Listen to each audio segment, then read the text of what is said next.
Question number 48, write the importance of pH for our body digestive system and teeth. जो हमारी body है उसमें जो फूड का डाइजेशन है उसमें pH की इंपॉर्टेंस क्या है, और हमारा जो टीथ है उसमें pH की इंपॉर्टेंस क्या है, वो हमें एक्सप्लेन करना है। तो फर्स्ट वन, इंपॉर्टेंस ऑफ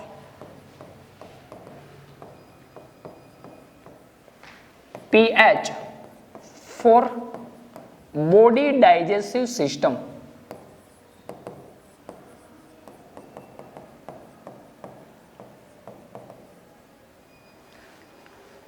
हमें पता है कि हमारा जो स्टमक है उसमें जो फूड है उसे डाइजेस्ट करने के लिए हाइड्रोक्लोरिक एसिड चाहिए। अब जितना हम फूड को एब्जॉर्ब करते हैं उतनी ही अमाउंट में हमारा जो स्टमक है वो हाइड्रोक्लोरिक एसिड को रिलीज करता है। अगर हमने कम अमाउंट में फूड को एब्जॉर्ब किया है, so the our stomach can release the very less amount of the hydrochloric acid, but we absorbs the more food as our capacity, then the stomach can release the more amount of the hydrochloric acid. Due to the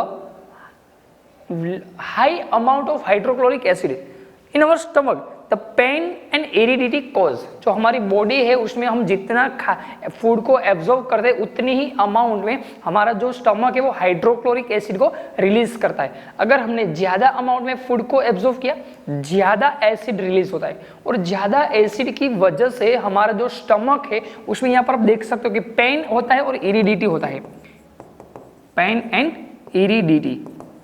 अब यही जो pen and aridity है उसी को हम acidity बुलाते हैं। तो यह हमारे स्टमक में जो एसिडिटी है उसे रिलीज करने के लिए जो माइल्ड बेसिक सब्सटेंस को हम यूज करते हैं। अब यही जो माइल्ड बेसिक सब्सटेंस है उसी सब्सटेंस को हम एंटासिड बोलते हैं। मीन्स हमारी बॉडी में जो एसिड की अमाउंट बढ़ गई है उसे कम करने के लिए जो सब्सटेंस यूज करते वही क्या से, एंटासिड।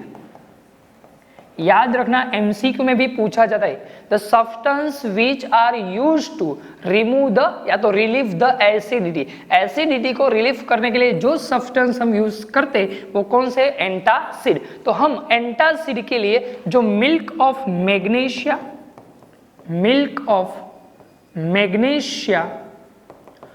और जो बेकिंग सोडा है उसका यूज करते हैं, और दूसरा जो है वो बेकिंग सोडा।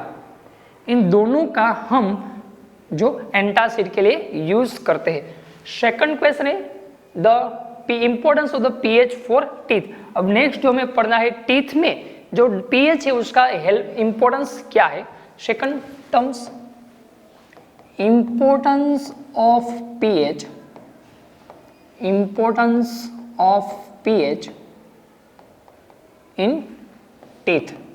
जो हमारे टीथ है उसके लिए पीएच का इंपॉर्टेंस क्या है। अब हमारा जो ये माउथ है, ये पूरा का पूरा जो माउथ है उसकी जो पीएच है वो है 5.5 है।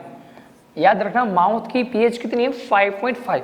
और जब माउथ की पीएच 5.5 से कम हो जाती है तब हमारा ये जो टीथ है उसमें डीके शुरू होता है, उसी टूथ डीके बुलाते हैं। अब ये हमारा जो टीथ है एक हार्ड सब्सटेंस के बने हैं, उसी हार्ड सब्सटेंस को हम कैल्शियम फॉस्फेट बुलाते हैं।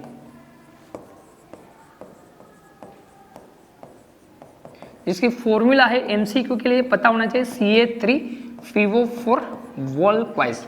अब ये जो वाटर इनसोल्यूबल होते हैं, अब जब हम कार्बोहाइड्रेट्स कंटेनिंग फूड को एब्जॉर्ब करते हैं तब हमारी जो माउथ है उसमें जो ग्लूकोज मॉलिक्यूल्स रिलीज होते हैं। अब यही जो ग्लूकोज मॉलिक्यूल्स है उसमें हमारे माउथ में जो बैक्टीरिया प्रेजेंट है उसे वो डिकम्पोज करते हैं, और ग्लूकोज के डिकम्पोजिशन की वजह से हमारा जो माउथ है उसमें एसिड का प्रोडक्शन होता है, और एसिड के प्रोडक्शन की वजह से हमारे माउथ की जो पीएच 5.5 थी वहां से वो कम हो जाती है और हमारा जो टीथ है उसका डीके शुरू होता है।